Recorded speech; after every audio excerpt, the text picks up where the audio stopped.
যাকাত ওই ব্যক্তিদের উপরে দেওয়া ফরজ যাদের সম্পদ আছে এবং নির্দিষ্ট পরিমাণ সম্পদ আছে, বেশি সম্পদ আছে, স্বর্ণ অথবা রূপা।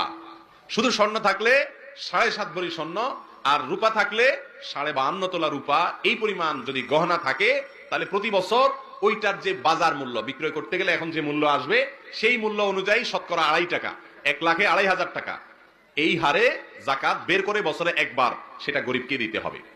কথা কি বুঝতে পারছি?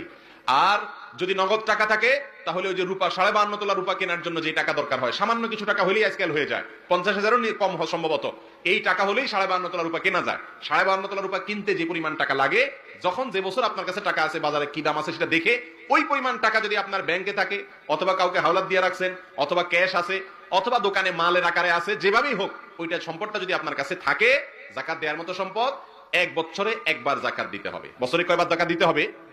অনেক মানুষ আছেন যে আমরা মনে করি গরিব, অথচ তার উপরে যাকাত ফরজ, কারণ 52.5 তোলা রূপার দাম সামান্য, এই টাকা আজকাল অনেকের কাছেই আছে। এই টাকা যদি 1 বছর থাকে তাহলে একবার যাকাত দিতে হয়। যাকাতটা আমাদের সমাজে খুব কম মানুষ আদায় করে, দিতে চায় না, মনে করে সম্পদ সব আমার, ভোগ করে। আসলে মরার সময় সব রাইখা কবরে চলে যায়, ঠিক না ঠিক? নিজের সম্পদের যাকাত নিজে দেয় না, সব রেখে চলে যায়। এগুলো সব ভোগ করে কারা? ছেলে মেয়েরা। ভাইরা আমার, যাকাত যদি কেউ না দেয়, আল্লাহ বলেছেন ইয়াউমা ইউহমা আলাইহা ফি নারি জাহান্নাম, কিয়ামতের দিন আপনার সম্পদকে জাহান্নামে ফেলে রেখে আল্লাহ পুড়ে ছাই করবেন না, বরং লোহার মতো এটাকে গরম করবেন, উত্তপ্ত করবেন। যার সম্পদ যত বেশি তার শাস্তি তত বেশি হবে যদি সে যাকাত না দেয়। আর ওই পাতকে গরম করার পরে তার কপালে, তার পিঠে, বুকে, তার দুই পাশে পিঠে ছেক দেয়া হবে আগুনের, সেই পাত দিয়া শাস্তি দেয়া হবে এবং বলা হবে ফাযুকু মা কুনতুম তাকনিজুন, দুনিয়াতে যে যাকাত না দিয়ে আমার কয়ে সবকাল ধরে রাখছো, গরিব দুঃখীর দাও নেই, এখন তার সাজা ভোগ করো। ভাইরা আমার, এই জন্য যাকাত দিতে হবে যাদের সম্পদ আছে। সম্পদ থাকলে হিসেব করে আলেমদের কাছে যা জিজ্ঞাসা করে আপনার সম্পদের যাকাত আসে কিনা, আসলে কত টাকা আসে, বছরে কখন আসে, হিসাব করে বের করে যাকাত দিয়ে দিবেন। আমাদের সমাজে বেশিরভাগ মানুষের জন্য যাকাত দেওয়াটা সহজ, বিশেষ করে সাধারণ মানুষ যারা আমরা মধ্যবিত্ত বা সাধারণ যাকাত আদায়কারী, অনেক বড় শিল্পপতি ব্যবসায়ী না, তাদের জন্য যাকাত দেওয়া একেবারে সহজ। কিভাবে সহজ আমি বলি। আমরা সারা বছরই আত্মীয় স্বজন, গরিব দুঃখী, আশপাশে পাড়া প্রতিবেশী, টুকটাক সবাইকে দেওয়া লাগে কি লাগে না? লাগে। আজকে ভাগ্নির বিয়া, পরশু ভাতিজির বিয়ে, তরশু এলাকার একটা গরিব মানুষের চিকিৎসার খরচ লাগে, এরকম টুকটাক কাজে আমাদের সবসময় দেওয়া লাগে কি লাগে না?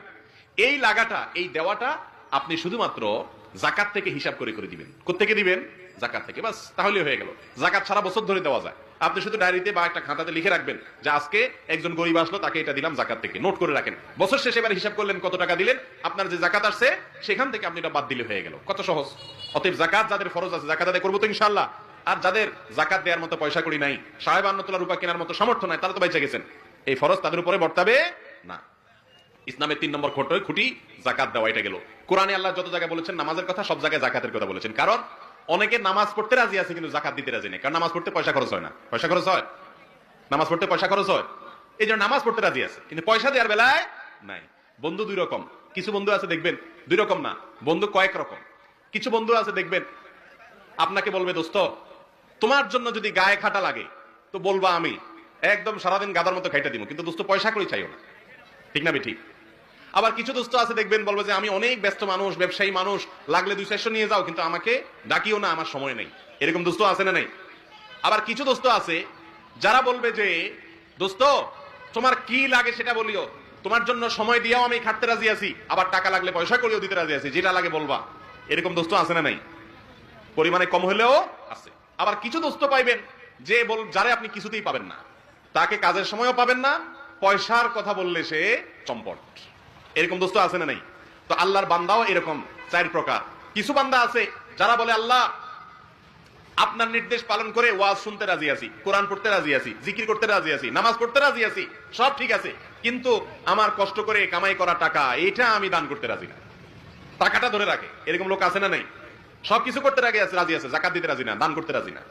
আবার কিছু লোক আছে যারা টাকা পয়সা দিতে রাজি আছে, বড় লোক মানুষ, মাহফিলে 50,000 দিয়ে দিবে, মাদ্রাসায় 1 লাখ টাকা দিয়ে দিবে, মসজিদে রড কিনে দিবে, সব ঠিক আছে, মাগার নামাজটা পড়বে না, ঠিক না ঠিক? আছে না এরকম? এরা কেউ খাঁটি বন্ধু না, এরা কেউ খাঁটি আল্লাহর গোলাম না, যে শুধু নামাজ পড়ে কিন্তু টাকা দেয় না। আরেকজন টাকা দিতে রাজি, নামাজ পড়তে রাজি না, সময় দিতে রাজি না, এরা কেউ আল্লাহর খাঁটি গোলাম হতে পারে না।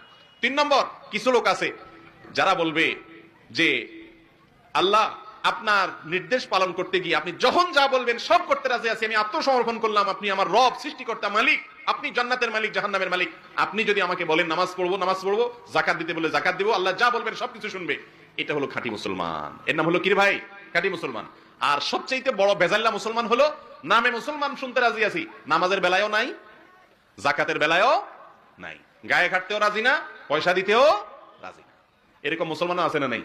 আল্লাহ তাআলা আমাদেরকে খাঁটি মুসলমান হওয়ার তৌফিক দান করুন, বলুন আমিন।